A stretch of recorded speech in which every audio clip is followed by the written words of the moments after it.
I'll put that first order of business on the agenda. Or reflection, maybe I should say that.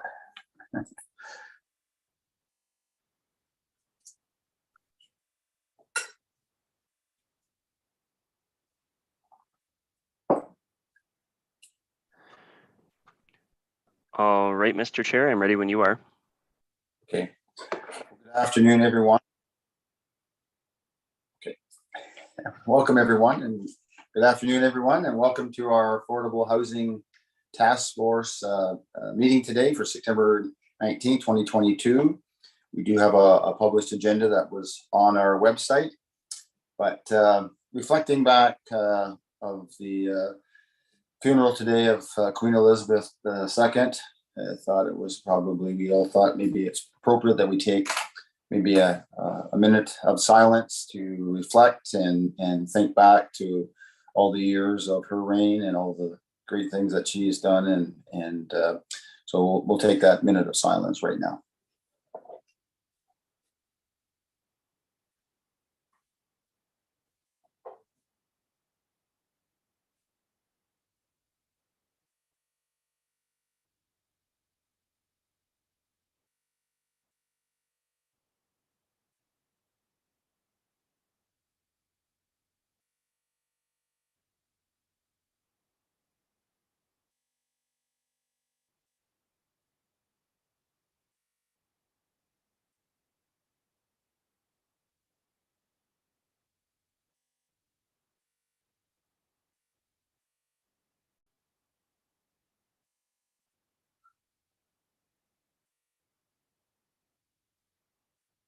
Thank you.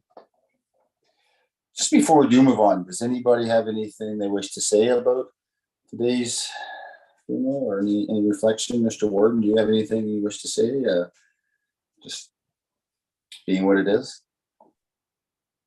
Well, I think I would just say that the Queen exemplifies service, right? I mean, many of us here are, elected representatives, and I think we all appreciate what it is to serve. But can you imagine, 2 days before her death, he was still serving, and if that doesn't serve as a model of service, I don't know what else does. But I also reflect on the family. I mean, I was up at 4 o'clock this morning, watching it. I have to confess, I watch the weddings and anything royal. I'm up early, but I reflect on watching family and in their moment when they should be grieving, they're serving, right? I mean, they've got 4 or 5 events per day, and in a very public way, they have to, still do their thing.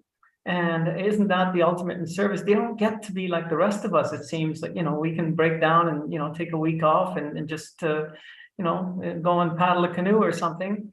And they don't get to do that. So I'm extremely thankful for Queen Elizabeth.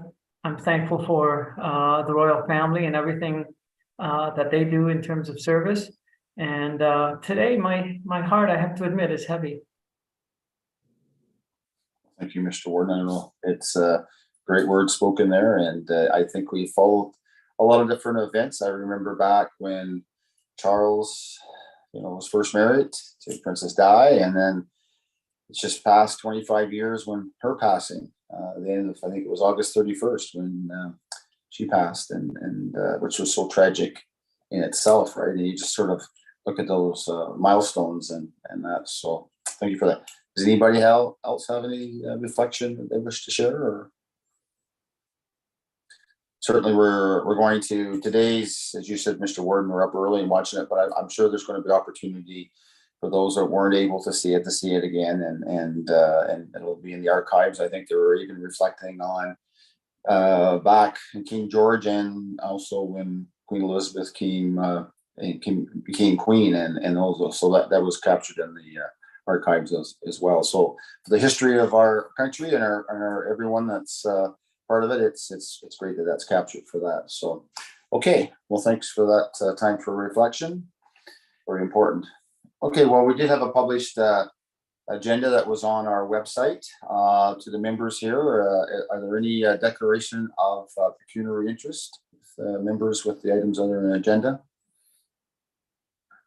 All right, I see none. So just before we go on, we have quorum.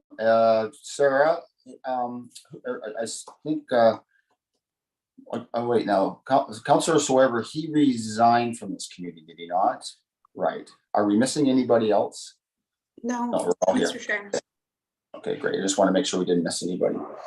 Okay, so moving on then, there are no delegations for today's meeting. Now moving on to item 4, planning and development. There is a motion there that wish to be put on the floor. Would somebody care to move that motion? Councillor Keaveney and Councillor Burley. Okay, and we're going to pass this over to Liz, and I know we do have Randy here with the big guns, and so do we have Scott. So we got the heavy duty ones here as well. So Liz, I'll pass it over to you. Wonderful. Thank you very much. Good afternoon, everybody. Just really quickly, a housekeeping item. I just wanted to confirm with Sarah or Tara that there was a presentation linked there. Just wanted to confirm if you would control slides or if I need to control slides. We can do whatever you like. Okay. Would you mind controlling them if I just give you the nod? And please feel free to put up the presentation at this point in time as well. That would be great. Just give us one moment, please. Sure thing. Yeah, right on the spot. Sorry. So I'm really thankful for the opportunity to spend some time again today talking about some of the data work that we've been doing since the release of the household income statistics by Census Canada back in July. And so once we get the presentation up there, I can give you a brief rundown. I did prepare speaking notes today. I think you may have gleaned from our past 2 times chatting together that I can be a little bit wordy in my description. So I will try to keep it brief. My intention today is to really just kind of walk through the data tables that were included within the staff report, and then to spend a little bit of time discussing the schematic that was provided at the end of the report, which was kind of the pull it all together, where do we go from here type of diagram as well. And so I think you will find that there's a lot of numbers included within the report. I'm hoping that our discussion will help to kind of focus around the meaning of what those numbers really get at when we consider them all together with some of the other information that we have on hand as well. I just have it here, Liz. My apologies. Yeah, no worries.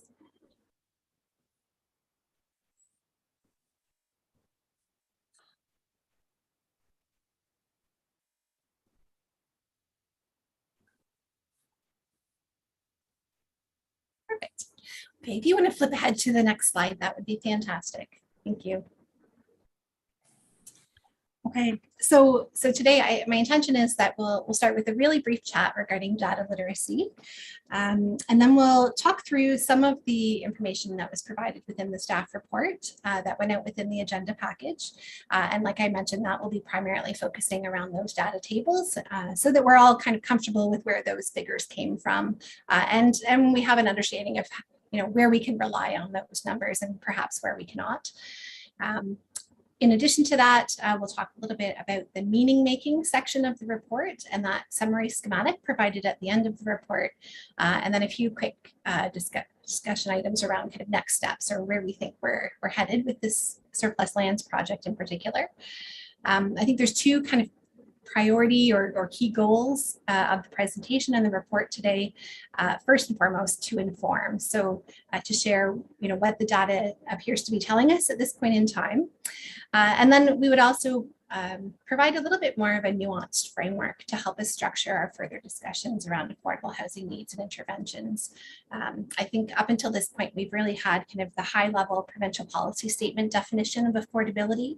And it's good. It allows us to do kind of apples to apples comparisons with other areas based on those informations, and historically over time we can compare as well. The problem is that kind of catches the top of the 60th percentile of incomes. And so I think we've all been maybe looking for a way to dive in a more nuanced way to look at what is actually happening below that 60th percentile income. Next slide, please. So briefly on data literacy, I think my alma mater might revoke my credentials if I do not cover off the important considerations around using statistics. So I think really important to acknowledge the fact that when we're talking anything to do with data and presenting statistics, it's important that we start with good quality information. We want that to be of good quality. We also, in order to rely on that information, we need to understand the assumptions and limitations that go along with the data that's used. And we need to use that information also in an ethical way. So we're not using that to mislead. We're being very transparent in the way that we're presenting that information. And we're not using it in any way that could cause harm to the populations that data is describing. You'll hear me refer to a number of different descriptive terms in my presentation today. In the key one there to keep in mind is the distinction between average and median values. So median values in a data set reflect that midpoint where half of the values are above and half of the values are below. And I think in the context of affordable housing, where we're talking about price points or income levels, median is the more robust measurement metric as opposed to averages, which can be skewed by large data numbers kind of at the top of the range or at the bottom of the range. And so it may not be the most representative value. So we'll talk a lot about median values. The other thing that I wanted to mention about data literacy is that when we're sharing information around kind of data and statistics, we're doing so by providing you with a narrative. And so there is an element of framing that happens. We're presenting the data to tell a story. It's not meant to be inauthentic in any way. It's really just meant to allow us to put those data in the context of why and how they're important. And so I'll come back to that and speak a little bit to the framing as we go through some of those data tables as well. And then finally, I just wanted to note that Statistics Canada does have a whole suite of training and education materials available on their website relating to data literacy. And so if that's something that you're interested in, if you don't have a lot of experience dealing with figures and the data tables like have been included within the report, please feel free to check that out. It's a really neat resource, and they've got videos and fact sheets and all different types of sources of information to share about how to properly use data and statistics. Next slide, please. So before we get into the data tables, I just wanted to speak just briefly to the methods or approach that we've used in assessing some of the income data. So as I mentioned, we're looking for a slightly more nuanced way to present that household income information so that it'll be useful for targeted interventions. And we came across the Housing Research Collaborative and their prototype report that was completed for Kelowna in 2021. And this model is really meant to use readily available StatsCan data that's produced every census period to allow for the development of housing need by income grouping information. So there's a number of different steps that can occur. It goes a little bit deeper, each additional data source that you bring into the mix. We've started off with just looking at the housing need by income grouping, but as additional information is released through the census program over the course of this year, we should be able to add in some additional information to target in around the supply side needs.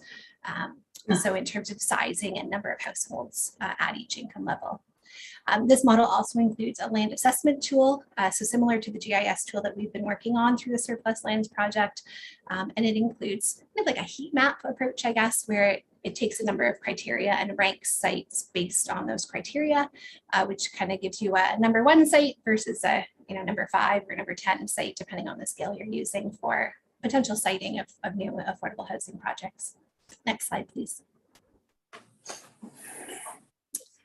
Okay. So here's where my notes are going to help us.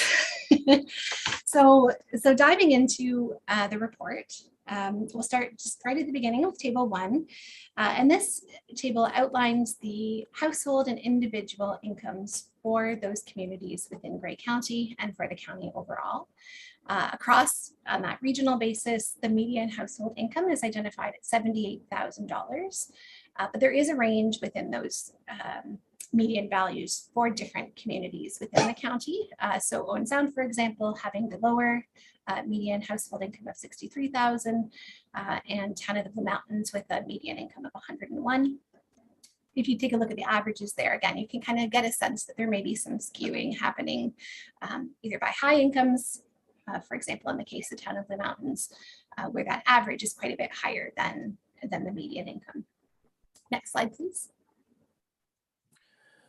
So Liz, just on that, Sure. I did quick math. If you take 52,000, that's 1,000 a week at 40 hours is $25 an hour. Just that Quick back of the envelope math. Yeah. Yeah. And you make a great point, and we'll leave back to that. One of the kind of next steps that we've talked about is, do we need to perhaps talk with our partners in the community around that living wage recalculation to see kind of where we're at. Okay, thank you. So what we've done in table 2 is we've taken that $78,000 median household income for the county at that regional basis, and we've cut it up into categories based on the percentage of the median income. And this is based on international research and a national survey that was completed as part of that HEART model that was developed by UBC. And this splits down our income groupings into very low income, low, moderate, average, and high income classifications. And we've included here in the middle column the upper limit threshold of dollar values in terms of household income that would correspond to. And there is a little bit of rounding that happens there. We take that 20% of 78,000 and we round it to the nearest income category that's included in the StatsCan information. The benefit there is that we get to correlate that with the number of households within each of those categories. So for example, in that very low income category, that would capture households up to $15,000 household income before tax. And we've got 1,200 approximately households within that income grouping within the county. Okay, next slide, please. Okay. The second part of this, and as shown in table 3, is that we then take those income thresholds and we calculate a maximum affordable housing cost for each of those income groupings. Now, we haven't just straight taken a 30% as 30% tends to be the magic number when we're talking about affordability, 30% of gross household income. But in this case, as outlined within the HEART model, it's recommended that we make some assumptions around the capacity to pay for housing in those lower 2 income groupings. For the very low income grouping, these households are traditionally or typically, I guess we could expect them to be funded through some kind of income support program. And so generally the recommendation within the model is that we cap out that maximum affordability at the shelter rate for income support. So the $390 that's in there reflects the Ontario Works shelter rate through those benefits. For the low income households, folks up to $40,000 a year, the suggestion within the HEART model is that we actually cap that at the maximum of 30% of a full-time minimum wage worker. So what we essentially did is check minimum wage, multiplied that by 40 hours a week, 52 hours or 52 weeks a year. And then we backed that out to try and figure out what a 30% would be based on that income. And so that's what $780 a month there for that grouping. One of the things that we noted within the report is simply that there is a planned increase to the minimum wage on October 1st, up to $15.50 an hour. And so that $780 would increase to $806 when we calculate for that increase in wages. Next slide, please. Okay, so we calculated out our various income groupings, but we wanted to understand how that relates to the actual price of housing locally. And so we did some additional work to try and understand what the available market rents and ownership costs would look like for somebody trying to enter into those types of housing. Back in March and again in May, and then just as recently as 2 weeks ago, Becky, our planner within our department, has taken a snapshot view based on Facebook Marketplace as well as Kijiji rental listings. And we tried to gather some statistics around what the price points are for those available units. I'd say this is not the most super scientific process, really was a scan, I guess, a scan type of view. But what we determined through that is that there are available market rental listings. They're spread out across the county. Generally, they're kind of in the $1,000 a month or more price point for those units. There is a trend of increasing prices with increasing unit sizes. And on average, all factored in together, we'd be looking in and around an $1,800 to $1,900 a month rental cost for those available market units. I think one of the things I think is important to mention here is that those generally don't include utility costs. More than 70% of the listings would tack on the utility costs in excess of the rental price. One of the things I just wanted to include is that Becky had provided me with some comments just based on the most recent snapshot view that she's looked through, which those figures aren't reflected in the table here. What she advised is that based on that additional snapshot, it doesn't appear that the pricing has come down in any way. We're still hitting kind of that same average price point. She noted that of those single detached townhouses, semi-detached dwellings, many of the ones that were listed actually appear to be new construction, so they haven't been previously occupied. So we were talking and wondering a little bit around what that indicates, perhaps regarding investors acquiring those units for rental purposes versus owner-occupied acquisition of those new units. She also noted that many of the listings have now added a requirement for a Nesterly application, and that's a paid screening service that requires an applicant for a rental unit to put in their credit history and income information and prior addresses and that kind of thing so they can be screened. And so one of the things we were thinking about there is that, certainly from a landlord perspective, it's important that they have an understanding of who they're renting their units to and that they're satisfied that that will be a good relationship. But I think we may just want to caution that that could also present a barrier to certain populations in accessing those available units. And so whether you have a not great credit history or no credit history, if you're young or perhaps new to the country, that might present a barrier, as well as being an online tool, there may be some technological barrier there as well for seniors or others who are not familiar with that approach. I think finally, the last thing I would note just on this slide in this snapshot view is that so many of the units identify that they are best suited to professional couples or retirees. And so I think we just want to make sure that we're also ensuring that there are places that are tailored and targeted towards folks with families. So children also need places to live. Next slide, please. We wanted to understand the same on the ownership side as well. And so we took a look at the Real Estate Association websites. They keep ongoing market statistics and provide year-to-date stats as well as kind of month-by-month snapshot view of their sales data. Looking at July 2022, we looked at both the Grey Bruce Owen Sound Real Estate Association as well as the Lakelands Association stats, and have determined that within those two market areas, a median dwelling that is being sold is going for $608,000 in the Braggos area and $750,000 in the Lakelands West. And so if we think back, median is kind of that right midpoint. So half of the listings would be pricier and half of the sales would be less expensive. Next slide, please. We took those figures around median household prices and tried to apply general mortgage stats to that to figure out what would a payment be if someone were entering in that type of dwelling. And so follow with me here. If the median price is $608,000, there would be a down payment cost that goes with that. There would be default premiums, so CMHC default premiums required. And that we estimated that would yield a mortgage payment of $3,500 approximately a month for that median priced household.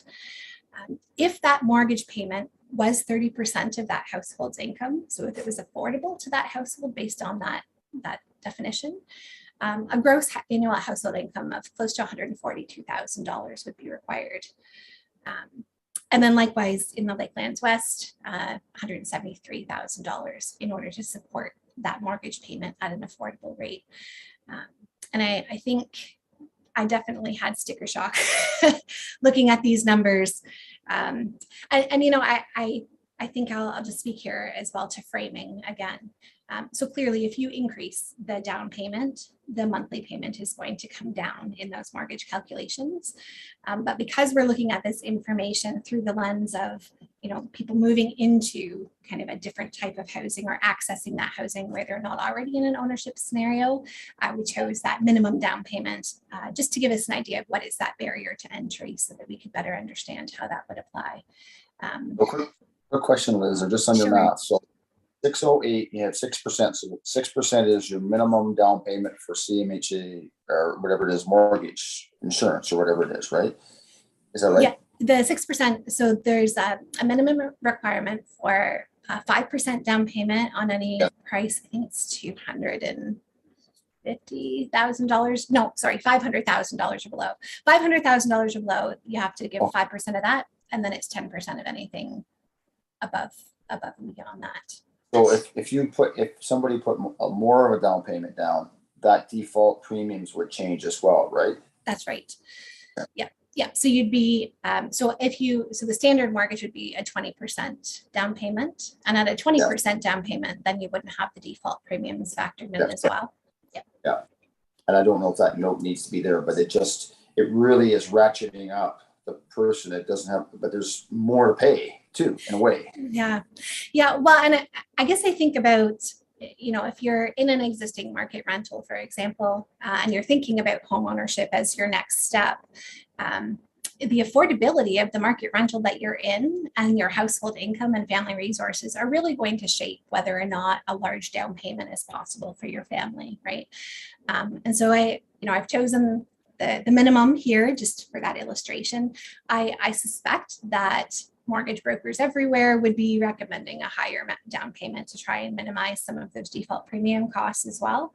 But that's the minimum. So if you're stretching to make it into that ownership housing, that may be the cost. Certainly there are listings below the median price point. I think that's the other clarification I want to make. I'm not suggesting that there are no homes available below that $608,000 price point. But I think if you do take a look at the listings that are available right now on the MLS, much of what is there below the median are kind of the older, smaller, and condo units. And so, they may not be as efficient in terms of utility costs, heating, ventilation, water fixtures, that kind of thing. There's the handyman's 1980 or 1890 special in some areas. And then with the condo tenure, you oftentimes have condominium fees that are a fixed expense in addition to that. So, just trying to kind of, we've picked this as the minimum barrier to entry. There's certainly other units available, but from an affordability standpoint, I'm not sure that a lower than median price point necessarily gets you so far ahead in terms of affordability, just because you're factoring in all of those other considerations. So just one other comment, if you were trying to fall into that 18 or 1900 range that you talked about earlier on, you almost have to buy something for $400,000 less to get into that same 18 to 1900 affordability. Exactly. Yeah. And so I think one of the things that will help us is once we do get the decile data from StatsCan to allow us to calculate that top of the 60th percentile household income, we'll be able to figure out what a maximum affordable mortgage or rent would be for that household. And so that will give us an additional understanding of kind of the ability to pay and how that relates to the units we're creating, whether people can access them or not. Next slide, please. Thank you. So in the meaning making section of the report, we did tie in some additional information to help describe the situation.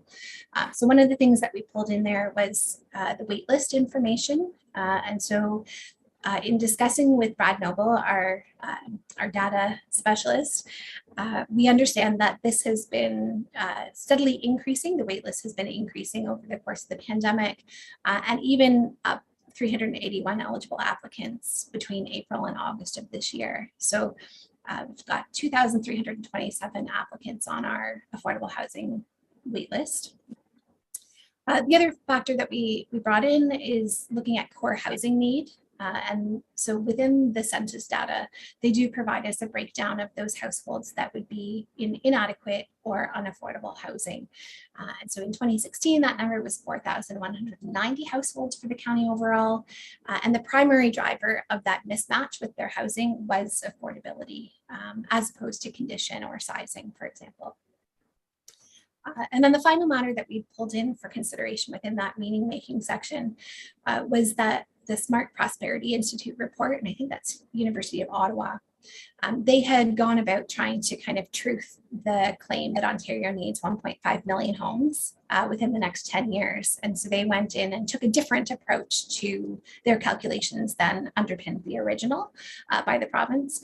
And what they found is that, yes, indeed, we do need that volume of housing creation. And one of the things that they had factored into their assessment is suppressed household formation. And so what they've identified for Grey County is that there are approximately 2,000 households that they think could have formed, but have not formed as a result of a lack of availability of units at the right price point or the right size for that family unit to establish. Next slide, please. So pulling it all together, unfortunately, this is the limit of my graphic design capability, but when we go out, I think to use this for discussion, perhaps communications can help me make it a little more beautiful. But I think I'll just kind of walk through the components of the schematic and we can talk a little bit about that.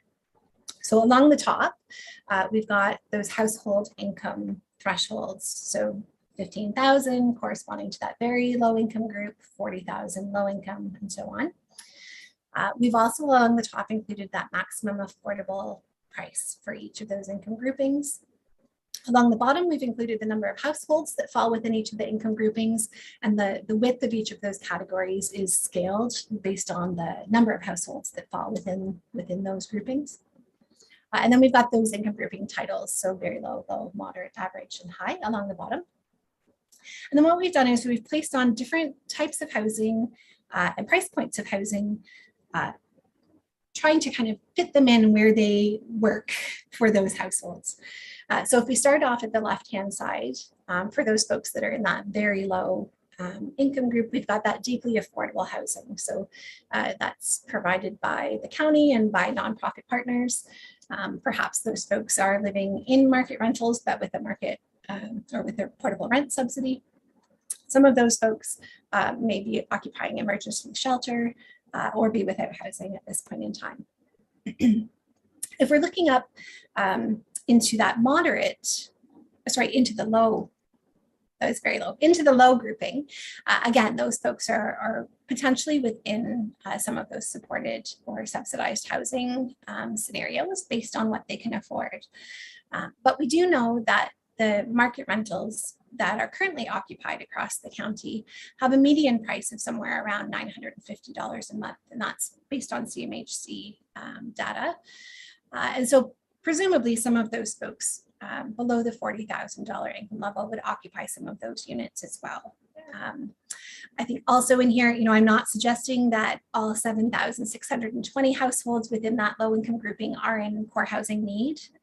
Presumably somewhere within that data set, we've got the very frugal elderly couple who've got a paid off house and are taking kind of minimum drawdowns from their retirement savings for their lifestyle. So I just want to caution against that. We're not saying that everybody in that category is in core housing need, but looking at it from that perspective of what can the households afford to pay, that's really kind of the lens that we've applied here. We do have market rental current listings, and as we discussed, that price point is at around kind of that $1,850 a month. And so presumably we've got folks in current occupied market rental units, and then we've got these listings that are available as well that would present what's available for people to move into. And then there's the below median ownership. And we understand from our calculations here that that probably really at this point is applying to those folks in that high income category. And above median ownership would be in the perhaps very high income category that we haven't defined that separately, but it's all lumped in there together with high. So if we look at this from a movement standpoint, I think that's really where some of the value of this schematic comes in place.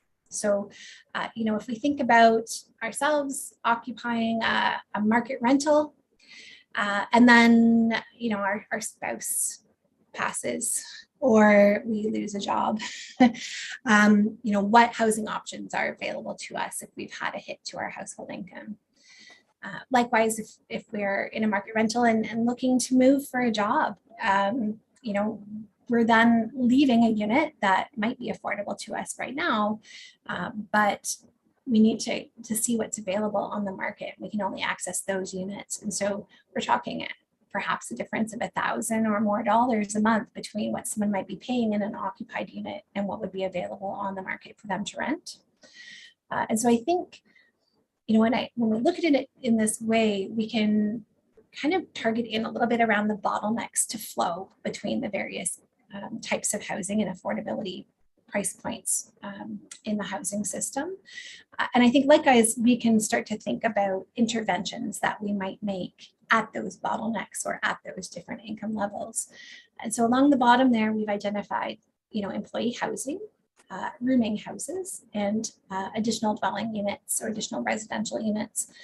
And the thought there is that, those types of housing could be developed and be targeted towards trying to kind of capture some of those bottlenecks. So from an employment flow perspective, are we creating then affordable employee housing that matches the incomes that those households are receiving through their employment? Not necessarily then relying on the market rental listings to accommodate those folks where we need those households and those people to be located. And additionally, for additional dwelling units, presumably, if somebody wants to move into the ownership market, if it was really easy to make an additional dwelling unit, if that was a really streamlined process, perhaps that provides an opportunity for a household to buy, to create an ADU, and then that helps with their own mortgage as well as providing affordable housing for someone else. And so I've got a couple of little icons just at the bottom of that slide, people, tools, money.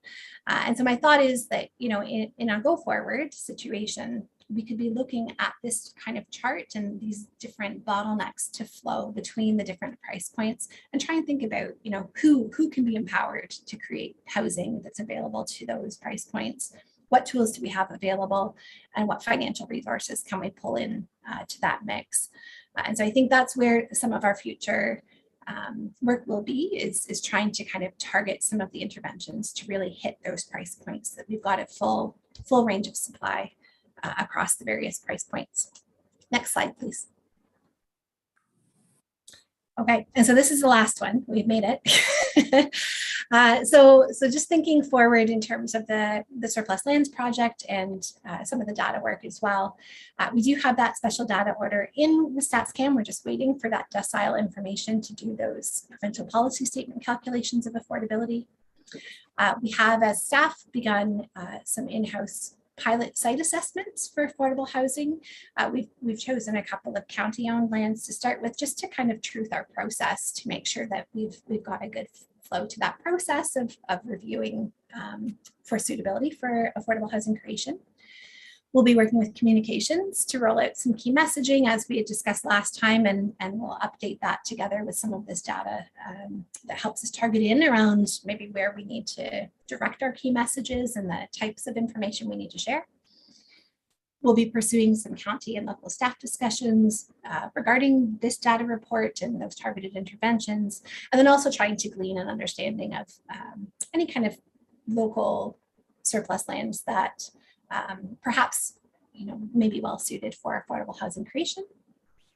We'll refine our GIS tool, have all of those ongoing networking conversations with the various other partners working within the housing system. And then I think there is also an opportunity following the election. Generally, there is kind of council training and education provided to county council and to the municipal councils. And so perhaps we'll be able to tag in with some of that to provide some good foundational information for these next councils to be working on the issue of affordable housing creation. Yeah, so I think that's probably as much as I need to say at this point. I'm happy to discuss questions or to wax poetic a little bit in terms of where we want to go with this. But I really appreciate the opportunity to share this with you. And I think, especially looking at that waitlist data, I think we are really, at this point where these targeted interventions are going to be necessary. And so looking forward to that work. Well, thanks, Liz. And just one other comment before I go and open it up for questions is we are hearing situations where apartment buildings or units are being sold and then they're being, they have to move out and then they're finding that to find a replacement, it's like double. You hear that across the province, which is making it hard on people as well and stuff like that. But that just is a side. So, well, thank you for that presentation. A lot of information there, a lot of stuff that some of us might have some knowledge on, but it's certainly seeing from the stats and how things are at the current time really gives it a snapshot at this moment in time to know what's going on for sure. Yep. Okay, questions from committee members. Come on, there's got to be some questions out there. Go ahead, Councillor Chili.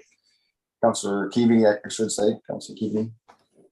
Thank you very much, Chair McQueen. Good afternoon, everybody, and thank you, Liz, for that really detailed, interesting report. Lots of comments and questions for sure, but I'll just ask you a couple, if I may, to get started. How do we use this information that you presented to us today to attack the issue of NIMBYism and to help turn people around into being YIMBYs, to help educate our public on the need to support the county and our lower tiers, each of us, as we go forward to try to create affordable housing projects? Great question, Liz. Yes, thank you very much. So that is a big question. And so how do we use this information? So I think to some degree, it reads as a little bit of an aha for me and for those I've shared the information with as we've been working through the report. What I mean by that is that, we certainly have broad awareness in our communities that affordable housing is a hot topic. And I think we've got lots of anecdotal evidence and lots of stories kind of floating around about the challenges people are facing in achieving the housing. But I think if we break it down and are communicating with people around those household incomes, I feel like it really kind of hits home because you can compare yourself within that spectrum. Whereas before, we've been talking about, well, we need to get it affordable, and that's, it should be affordable 30% of your household income. That's very abstract. And so my thinking is that by providing a more targeted or nuanced view of those affordability thresholds, we can communicate with people a lot more clearly around what hardship others in their community might be facing and really put some numbers to that. And so I think that's one of the elements of NIMBY is an awareness thing. I don't think there's a whole lot of need for general awareness building. I think most people are pretty sure that affordable housing is an important issue to address right now, and it's definitely kind of on the election platforms and that kind of thing. Certainly is lots of discussion. But I do think that targeted piece and that thinking about how do we communicate the actual needs, I think will be helped through this type of data report. And I think also, NIMBY has to do with kind of a reaction to change where we don't have control over issues. And I kind of feel like there's the potential perhaps to shift the mindset a little bit from the idea that we're imposing change or development on communities for some random future neighbor, and instead communicate that we're imposing change on communities to accommodate those within our community already. I think that we oftentimes compare ourselves upwards to the lifestyles of the rich and famous, but we don't spend a whole lot of time looking around at where we are in our communities relative to the people who live around us, to the people who put the coffee in your hand or, process your grocery order or clean your teeth at the dentist. Like we have to put some faces, I think, to the affordability challenge, so that people are understanding that it's not affecting some random stranger. It's affecting our community, and it's a really important consideration for community sustainability. All of those lifestyle factors can't be achieved if we aren't accommodating for all of those income ranges in our communities. And so I think if we tie this data with that interdependence piece and that understanding that we really are part of this interdependent community, I feel like maybe that kind of helps head us off in the right direction for the communications that we're making around development and why it's necessary. Shirley, do you have follow-up to that? Thanks very much, Chair McQueen. Yes, Liz, and thank you for that. And I like your approach of tying it to the business community, because all fresh in my mind, we just had data from the Fort County Labor Market Planning Board this afternoon that the unemployment rate for August was 3.8% in this region. So that's a pretty low and scary number. So I think there's definitely room to tie the housing and that data from their perspective together. One last question for you, if I may, and I think you and I did touch on this in another conversation.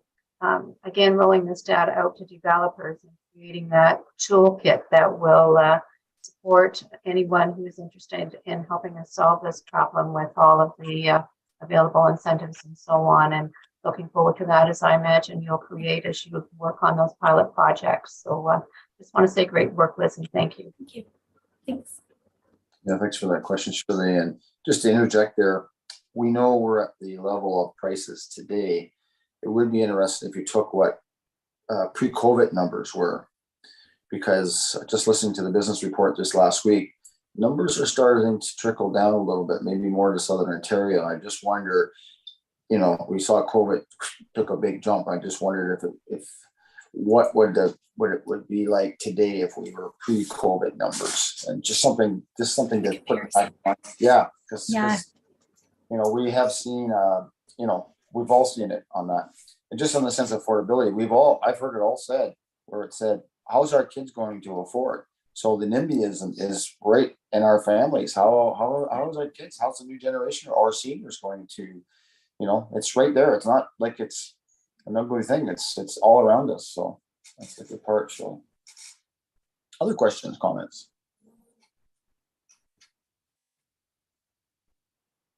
Mr. Warden, go ahead.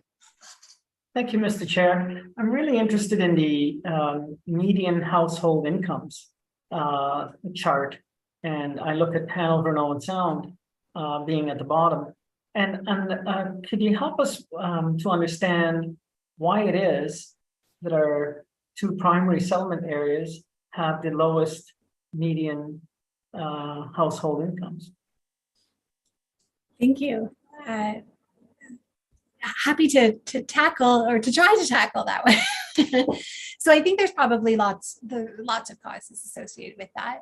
I think housing form is one of the considerations, is that you do have some of that historic or denser housing within those primary settlement areas that may kind of go for the lower price point, which then facilitates the people to occupy those units that are perhaps then able to work in those industries that pay at those price points. I don't know exactly the mechanics there of chicken and egg, to be honest, in terms of how you kind of, which one precedes the other. But I know that, when we're looking at Owen Sound, for example, we do have the potential, I suppose, to create additional affordable housing in those locations, not necessarily on a causal basis, because it's more a response, responding to the fact that there is a lower median household income there. We have the opportunity potentially to create units within that community to target more so that to that lower price point. And I think the other thing that goes with that is that, affordable housing units just can't be plunked anywhere and be expected to be successful. They're definitely, especially around those deeply affordable units, I think there's the requirement that you have some supportive services that go alongside with that. And so a community like Owen Sound, for example, that has that full range of services and all of those service providers, that may make sense in terms of where those new, deeply affordable units we want to focus them perhaps in those areas with the wraparound services. So not necessarily getting at the mechanics, and I can certainly go away and try and come back with a better answer on the why is it that way. But I think, maybe I've answered the inverse question, which is what can we do with that knowledge? And I think that may present us with that opportunity to try and target those interventions again to meet those lesser household incomes within those communities. Go ahead, Mr. Warden. Mr. Chairman, if I might, and I hate to put you on the spot, Randy, but maybe I will. Just going back now to the info that we gathered from the Hanover Owen Sound task force. Is there anything that we learned from that task force that ties into the data that we're seeing coming out here? Yeah, and I think Liz touched on this in terms of part of her response in terms of why we see some of the say the median household incomes a bit lower in those communities is likely a result of majority of our rental housing stock is within those communities currently. So within Owen Sound and Hanover. And as Liz pointed out, the support services that folks rely on are within some of those communities as well.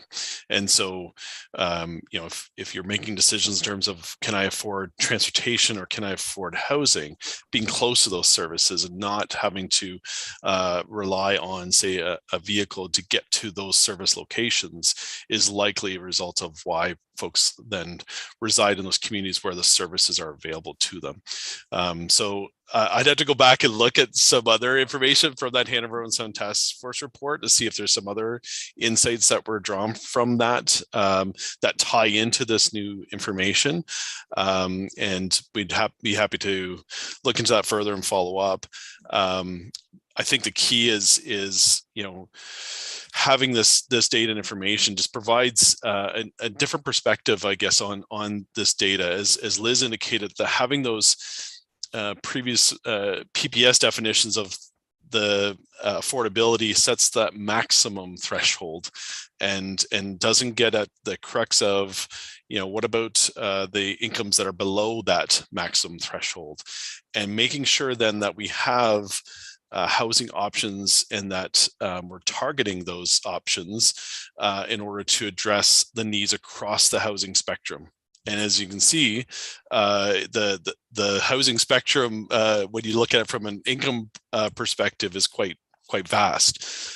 So making sure then, as going back to Liz's people, tools and financial resources and incentives, making sure that we're targeting those in order to address the housing spectrum and likely those areas that are most in need. So that's I think what's been quite helpful from my perspective anyways, of looking at this through that heart lens and being able to see the different income brackets across our communities, and then making sure that we have the tools and resources to be able to address those housing needs across that spectrum.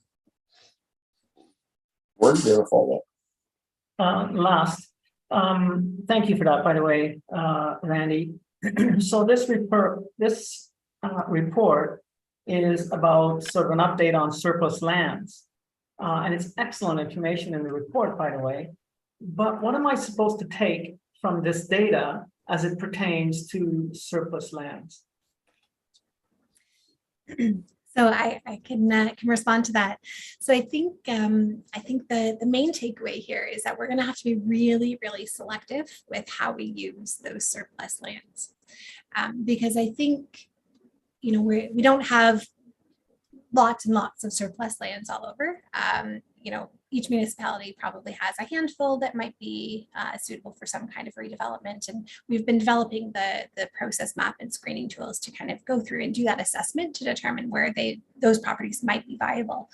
But what we're hearing is with inflation, with interest rates and the construction costs and everything right now, even some of those projects that had free land and CMHC grants are being found to be non-viable, just because of the changing costs associated with those projects.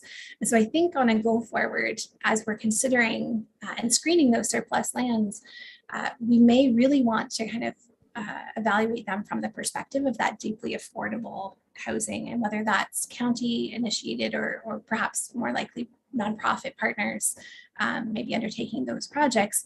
You know, we're going to need to keep in mind that there is a priority that will have to happen, because we could foreseeably at some point in time in the future find ourselves in a situation where creating deeply affordable housing is non-viable altogether. And so I think the idea that we've got, you know, these lands that potentially can help with that math in those pro forma, that is a finite resource, and so we'll need to be quite selective in how we use them.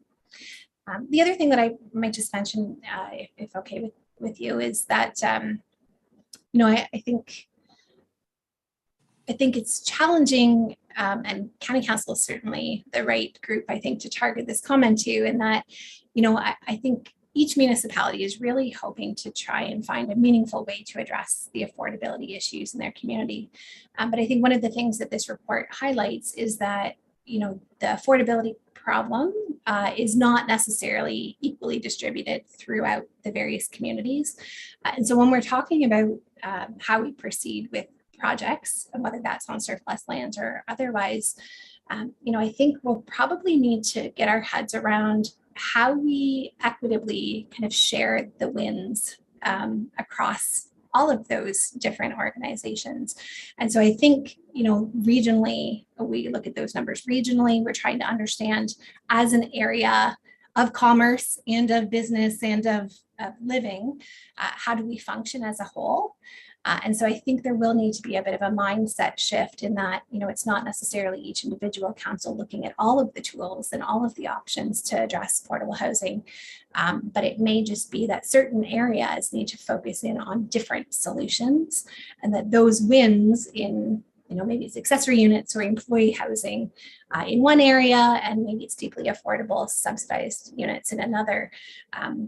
It's that regional perspective, I think, that is going to be very important, because of that need to match the services with the units, and to accommodate those where the prices of land will allow that to happen. Thank you. Thank you, Mr. Warden. Go ahead, Councillor O'Leary.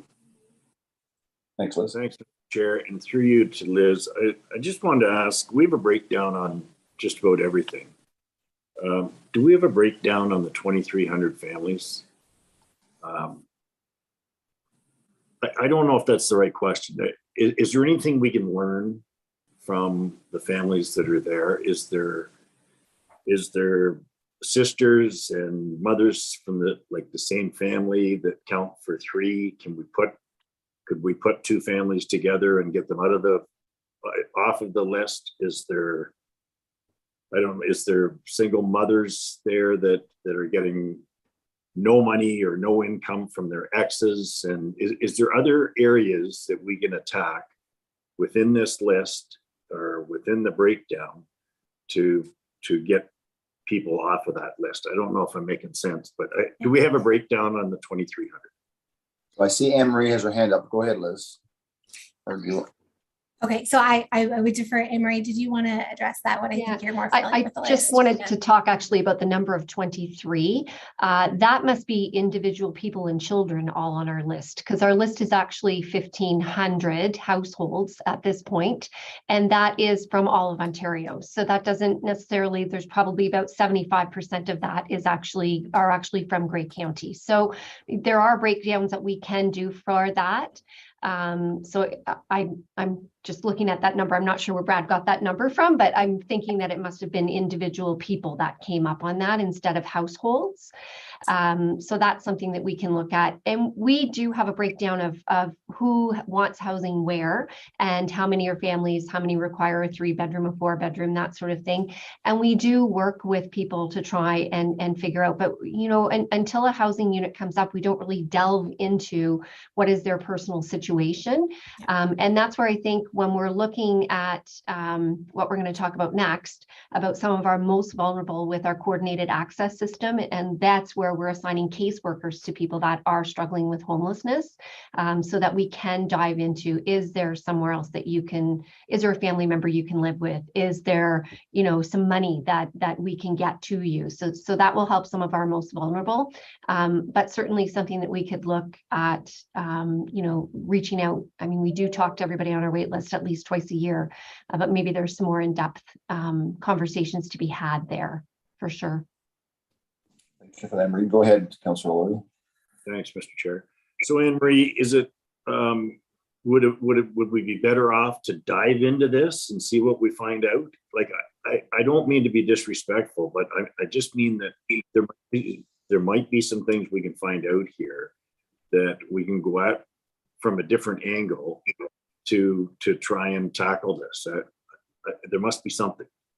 Yeah, and not a lot of people on our wait list are homeless, right? Not everybody on that wait list doesn't have somewhere. They've got somewhere that's probably just not completely affordable for them, right? So we have to keep that in mind too. So there's some people on the wait list that maybe are looking towards downsizing into an apartment, and that's a smaller apartment. We've got a lot of variations on there. Our most vulnerable are the people that we're working with on that coordinated access list. And that is around our 150 people right now that we are diving into and that we are trying to figure out how we can help. There's that inflow and outflow too. We might help get 10 people out and then 10 more people end up on our list. So it's definitely looking at that inflow and outflow. A lot of the families and a lot of the people that are on our wait list do have somewhere to go, but again, they're just struggling with affordability right now. So, they put their name on the list because this might be might be more beneficial for them. But certainly we can do deeper dives into some of them. Most people that are on our list, we do connect with, we refer to services, we, try and provide them as much information as we can while they're waiting for somewhere to come about. We do ensure that, they're on the right, if they have not done a tax return, we get them to a free clinic to do that tax return so they can get, that money that might be owed to them to assist while they wait. Those are the things that we are doing, but it is that most vulnerable that we really need to narrow in on, and that's why we're switching into a different housing first with support system. Okay, and just finally, Mr. Chair, if I could, so just to be clear, the number we're dealing with is 150 then in Grey County?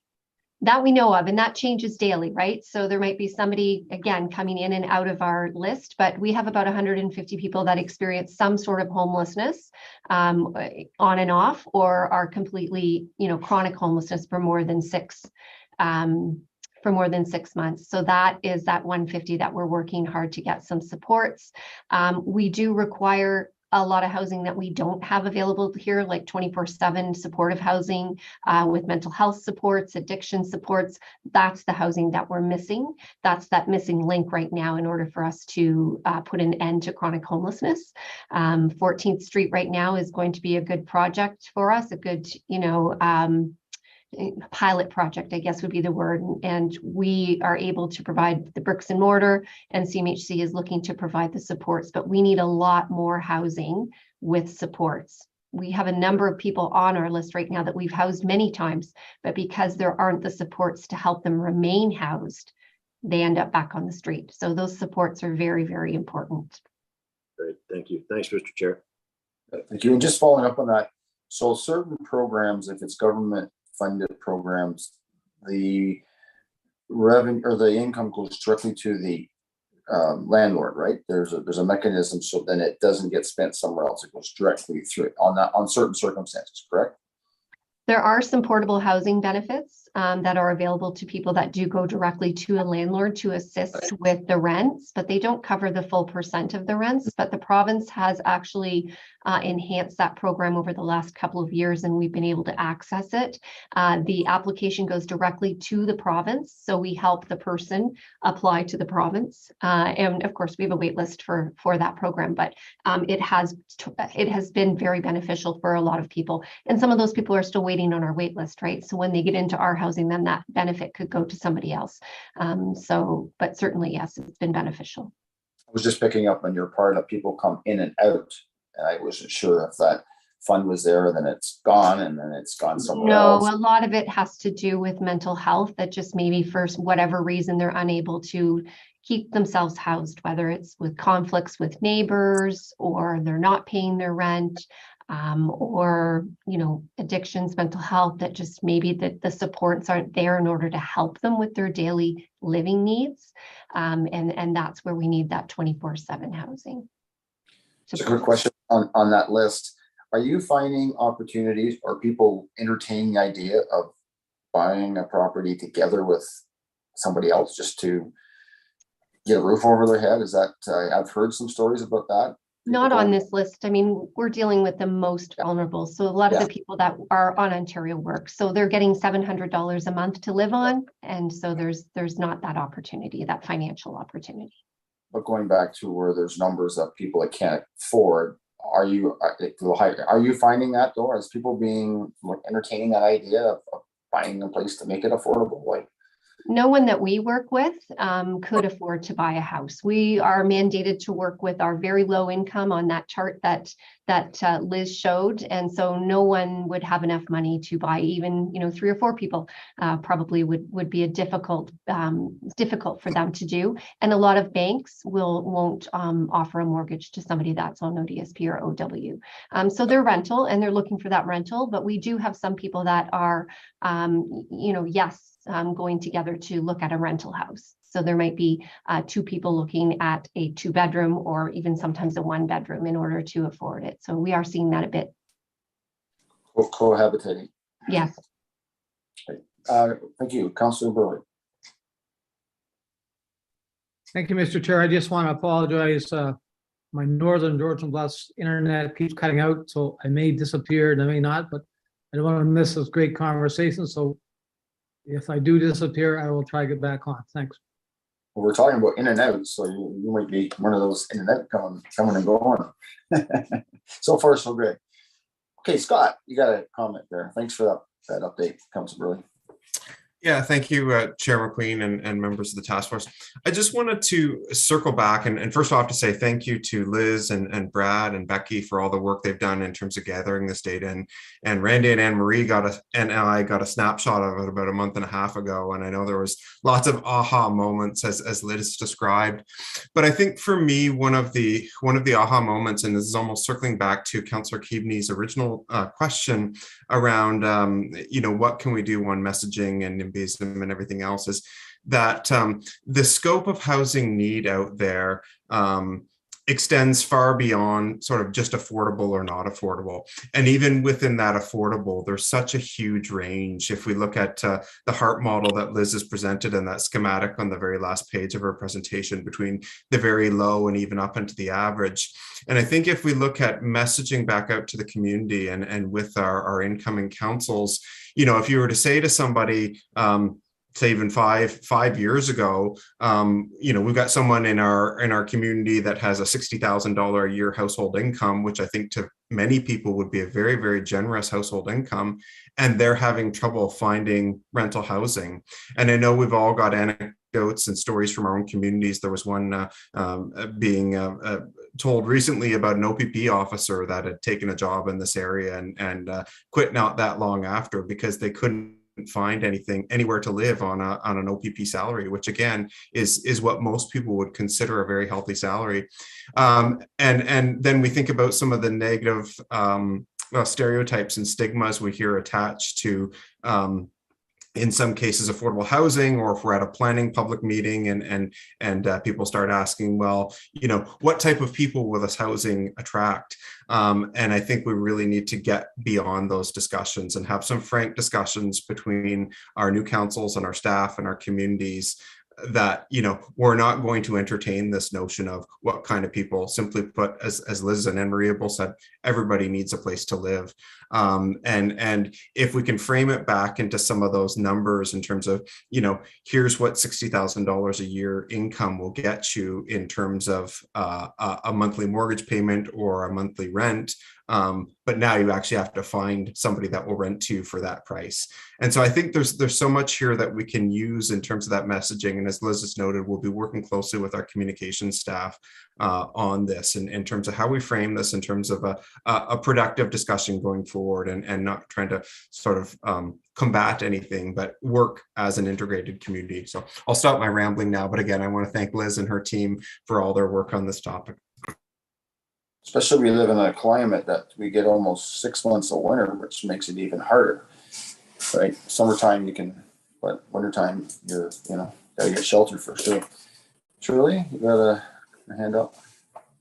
Thanks very much. And I appreciate your comments, Scott. And I just wanted to ask all staff, I guess, in terms of this work that's underway and has been accomplished, and thinking of the federal programs and provincial programs to fund housing projects, do we think this data will help us in those application processes to potentially be successful in acquiring some of those grants? I know Liz mentioned projects are becoming unfeasible for developers because of the increased costs of labor and materials. And do we think that's where the feds in particular will start to pick up the slack, so to speak? Thanks for the question, Shirley. Liz or Randy? Thank you for that question. And I think, yeah, any way we can quantify the need for the type of housing, whatever that we'll be applying for in the future, I think it just helps bolster the application for sure. I can say that I recently was at a conference where a number of county planners from across Ontario get together and talk about common issues, and we're not alone in this topic for sure.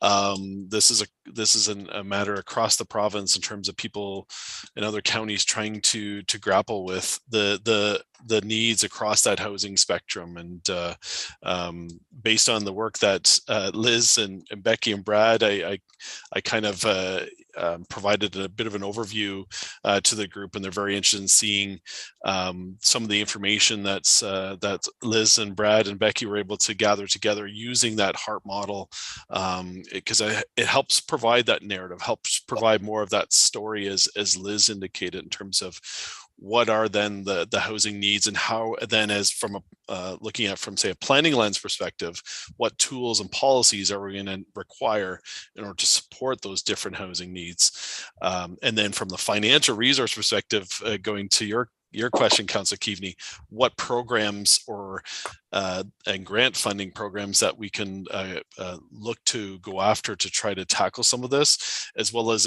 if you know, some of the incentives that the county currently offers and provides to attract more affordable, attainable housing developments, what incentive programs are going to be required in order to make sure, again, that we're addressing and targeting across that housing spectrum, and putting our resources where, in some cases, where they're most required.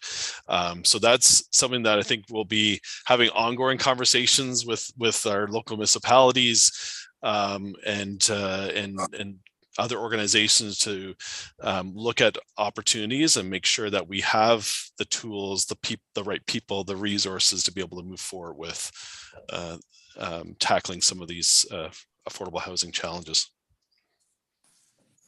Thanks, Randy. Any other comments there? Chair McQueen, if I may, and thanks for that, Randy. And one more question. In terms of the surplus lands that the county has, or any of us as municipalities, are any of them being looked at for a tiny home community?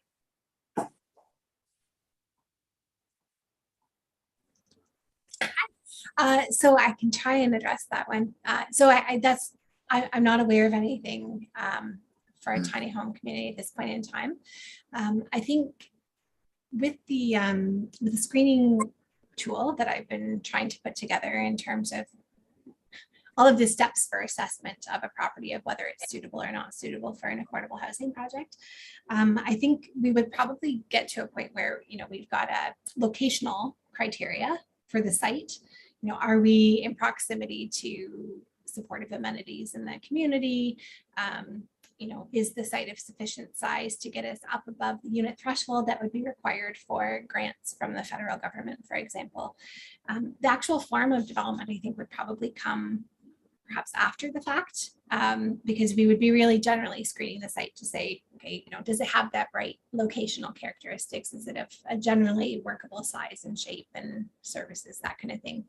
But I think the actual model for development would come afterwards, and that would be part of the pro forma and for the site in determining is that viable for a particular property. I've heard kind of pros and cons shared around tiny homes. I think certainly there is the opportunity with a tiny home to, they're tiny, they fit in places perhaps where other developments don't. But I think also from a cost of development standpoint, and then kind of the utility standpoint as well, you are creating individual units. And so there are perhaps scales of economy that you may not achieve with a tiny home that you might achieve with an apartment building. So, you know, short answer, we're not screening them specifically for housing type, but longer answer, I think it would have to be part of that overall development pro forma for the site to see if it fits physically and then financially as well for a particular property. Okay, I think Randy might have a comment there as well. Thanks, Liz. Randy? Yeah, and just further to Liz's comments, I think where there may be more opportunities for tiny home developments are is around you know, those additional residential units, right? So looking at those infill opportunities, or looking at properties where maybe there's a single attached dwelling on that property today. If they have the ability to add an additional dwelling unit, whether it's attached to their property as a tiny home or as a detached structure.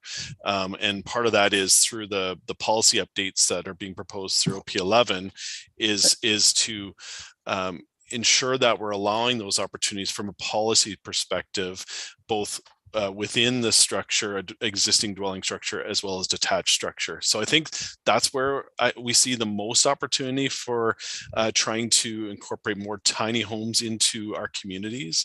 And then part of that then is the education and awareness about how folks can just go about navigating through that process, and making sure that, I think Liz touched on this earlier, making sure that process is as easy to follow as possible. So that's as of right permissions, that's looking at here's some companies that already offer some of these products or tiny home design, so that you can just order a tiny home and access. And there may be some financial tools, again, available for folks to be able to provide and create some of those tiny homes or additional residential units as well. So things like that, to make sure that we're targeting that messaging and providing those avenues for tiny home creation through additional residential units, where we see probably the lowest hanging fruit when it comes to tiny homes. Shirley, do you have any follow-up to that? I'm good. Thank you very much, Chair McQueen. So I want to pick up on that. So go through OP 11, and I brought this up again last week. You can create one inside your home and a detached. But if it was two tiny homes, is there an exception to the rule that would allow two tiny homes on one property because it's unique? And it's just something that I thought is carrying out what Shirley says, is there may be the opportunities there as well, because the home may not work for a basement or above a garage, but they're not a detached home that's equal or smaller than the original, but maybe two tiny homes could be an exception to the rule. Any thoughts, Randy? I see Scott's got his hand up. Thanks, Chair McQueen. Dealing with three planners today, it's a tough spot. With respect to your question about multiple tiny homes as additional dwelling units, what OP 11 is proposing to do is to kind of set the baseline minimums, and so the baseline minimums would be that in most scenarios the county wants to see the permission for at least 2 additional residential units. That said, municipalities can take those policies and further refine them or further build on them at the municipal level, whether it's in their own municipal official plans or whether it's in their own zoning bylaws to look at what might be permitted as of right. And so, what the province has suggested as a broad brush and the county has carried through is that you could have 1 additional residential unit in the dwelling and 1 in a detached accessory structure. But I think there's always going to be those cases where, who knows, maybe it makes sense to have 2 in the dwelling, but there's no detached residential structures, or maybe it makes sense to have, 2 tiny homes in the backyard, so to speak, and none in the dwelling. So, we set the broad menu, if you will, but I think there's lots of opportunity for customization at the municipal level or at the property level to look at additional. And I can think of older Victorian homes in places like Owen Sound or some of the older sections of other areas in our community where they've been divided into multiple apartments beyond the 2. And I think we don't want to close the door on any of that. So I think there is opportunity there. It's just we can't necessarily spell that all out at the broad county policy level basis. I think you got us thinking there, and I just wondered if, is what Randy was saying, and Shirley raised it, is maybe that's an opportunity to showcase it, to get the idea started, where you don't have to try to make a condominium type thing where I talked about having 4 in one spot and stuff, but maybe that is an opportunity as a trial run to see how well it works. And then there are builders out there of tiny homes. So I see Becky's got a hand up. Go ahead, Becky. Yeah, thank you. I've just been sort of a fly on the wall, but it's been a really interesting discussion. But yeah, just on your comments, Councillor McQueen, it's I've been doing a little bit of thinking just about, are there small changes that municipalities can make just to their day-to-day zoning bylaw provisions that would just sort of passively facilitate the creation of more affordable housing? And, there's a few options for that. A lot of municipal zoning bylaws, for example, will have a minimum dwelling size, like a minimum floor area that's permitted on certain types of lots or certain types of zones. So maybe having a review of that is a good option to start with. Like, is that something that is required? It may or may not be, but, something to look at. Same with minimum lot sizes. Are there smaller lot sizes that we could consider in certain zones? Yeah, I've talked to Randy a bit about the smaller size, or putting 4 on a smaller lot, but Grey Highlands, we removed our minimum square footage a number of years back. So we let the building code determine what that minimum size is. So yeah, good point. And we needs to be communicated to other municipalities as well, right? Yeah, and there's funny things as well. Like some municipalities, for example, would historically have had provisions that limit basement dwelling units, for example. And that's kind of coming from a time when perhaps the housing stock would have been much older, and living in a cellar would have not been a desirable space. But certainly with modern housing, there's really nothing inherently wrong with a modern basement apartment, for example. But some of those historical zoning bylaw provisions tend to get carried over. Absolutely, and thanks for that, Becky. And we've had a lot of good conversation here.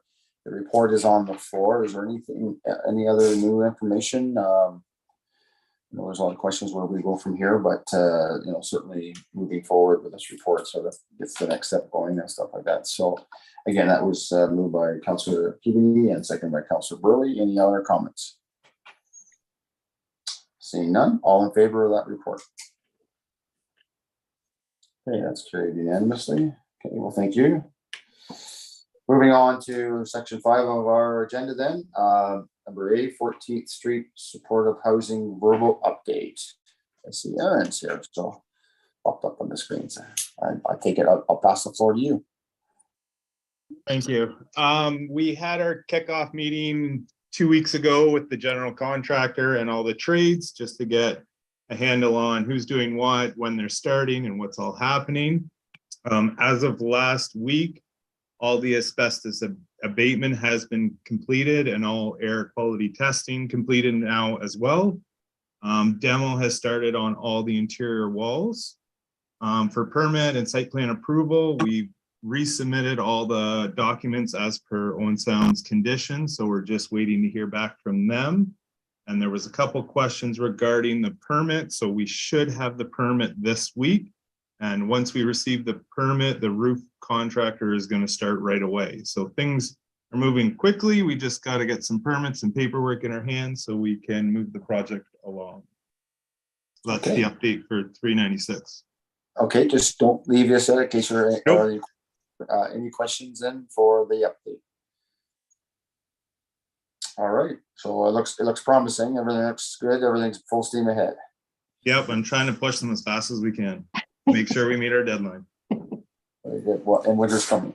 Okay. That's right. Thanks for that update then. Seeing there's no other comments then. Okay, and then our next item for reports is notice of service users, a new Gray County Emergency Shelter and Diversion Program verbal update. I see we have there was an item on our agenda, so we would like to sort of speak to the before and after on that. Go I ahead, can take that. Yeah, so we are looking at bringing in the short-term shelter program in-house. More of an update, even a week ago, when this was put on the agenda. It is actually happening before October 1st. We're having a transition of clients to Gray County this Wednesday. It's actually when it will start now. I am going to put an updated poster and some information at the council meeting this Thursday on everybody's desks, and then I can talk to it just briefly about some of the changes. So we have actually changed it to our short-term shelter program. I think that's just easier for a lot of our program participants to remember and to recognize what it is. It is basically looking at providing a housing first model when it comes to homelessness. So a housing first model is more of a recovery model. So you're looking at wrapping services around a person and providing them with housing, but with supports also.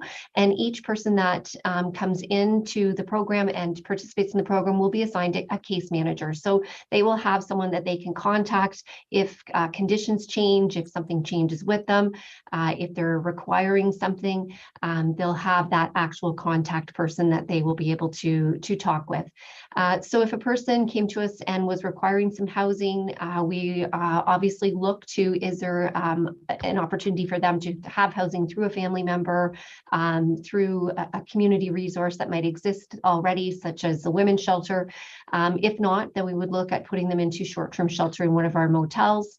We have hired a number of caseworkers, so a number of outreach workers who will then meet them at the motel the next morning or every morning that they're there and work on that housing plan for them. And by working on them, that might mean looking at what income do they have? Are they eligible for more income? Is there a existing program in the community that they may be able to access? Do they need a mental health worker? Do they need a physician? And by having it in-house, we'll have the ability of our Ontario Works caseworkers to assist, along with SOS being in this building too, so our paramedic program. So it's going to merge nicely. We'll have the ability for people to access a number of services right in-house, and we will be going out to them too. So the administration building will be a site, and also our OW satellite office in Hanover. So those are the two sites right now that will be available for people to access services. And then we will also be able to go out to other places if people require services and bring them to Hanover or Owen Sound in order to access it. We're working with our motel owners in Hanover and Owen Sound and some smaller or surrounding areas, so that we will always have places available and so that people can access. Will this work for absolutely everybody? Unfortunately, probably not. There may be some times when someone, maybe due to a safety concern or past experience, that someone may be placed on a time-limited restriction if required, especially working with some of the motel owners. Of course, if there's been some concerns in the past or currently or in the future, then there might be some repercussions for that. But of course, we would always try and rehouse someone somewhere else. We are working with a number of community resources too. CMHA is on board to provide some mental health outreach. And the 4 workers that we have hired all have mental health and addictions background and experience. So that's going to start soon, and hoping that we'll be able to provide more coordinated access when we're looking at working with the hospitals, CMHA, Safe and Sound, the shelters. There'll be more of a you can access service wherever you might land. Okay. And that, I'm sure there's quite a few calls that do come in. Yes. And 211 is going to play a great role in this too. So 211 is going to be available 24/7 to answer the phone call about anybody in Grey County that's experiencing homelessness, and can direct them as to how they can receive housing or where they should go, even putting them up in a motel after hours. So it's going to work well that way. Right. Okay. Thank you for that information. Any questions with regards to that update? Okay, well, thank you, Anne Marie, and hope it goes seamlessly, but sometimes if you change something, it takes a little while, right? Okay, so moving on then to our agenda, there's no correspondence. Other business, is there any other business for today's meeting? Okay, and it does say next meeting. I will say that this committee started in the first quarter of 2020, and we're coming to the end of our council term, and I guess the question will be, and maybe this is something that next term, like usually a task force is for a set time, but I guess there's always lots to be talked about in the sense of affordable or attainable housing, and maybe it just needs to be a committee that's always looking at it and moving forward. Because am I wrong to say that? Usually a task force is for a period of time, right? And so maybe it needs to be moved into something, or maybe that's something that needs to be changed before the next term of council to keep it going. I don't know. What's your thoughts, anyone? Randy, go ahead. Oh, you're on mute. There's always somebody, right? Had to be. Thank you for that question. And I know our clerk's department will be working on is planning to bring forward a report to at least start the discussion with this council in terms of looking at committees and task forces going forward. So and obviously having that discussion with the new council once they're up and running as well. So so that report will be coming forward in the next soon to council and committee of the whole. So there's already some thoughts already or thinking around that, carrying it forward, or how that works. Yeah, and we want to have obviously the thoughts from this current council in terms of what that could potentially look like, and then obviously implementing it with the new council starting in late 2022, early 2023. Absolutely. Okay, so then it's the next date is to be determined, and there may not be another date during this term, but I guess that'll, depending on from the staff's perspective too, if there needs to be that as well. Yeah, depending on you know, if we need an update or a discussion around the 14th Street supportive housing, for example, or something that may come up, we'll of course schedule a meeting if needed. Otherwise, we'll have a discussion, I think, with all of council committee of the whole in terms of where we go forward with committee structure and task force. Okay, well, thank you for that update. Yeah. Any other business? All right, I need one more motion. The fellow that's in and out. Oh, we had Councillor O'Leary and Warden Hicks seconding that motion. All in favor of the adjournment? That's carried. And I'll say that's 2:30. Thanks, everyone. Good meeting, and keep up the good work. And I think we've done some great work here in the last few years for sure. So all the best, everyone. Thanks, everyone. Bye for now.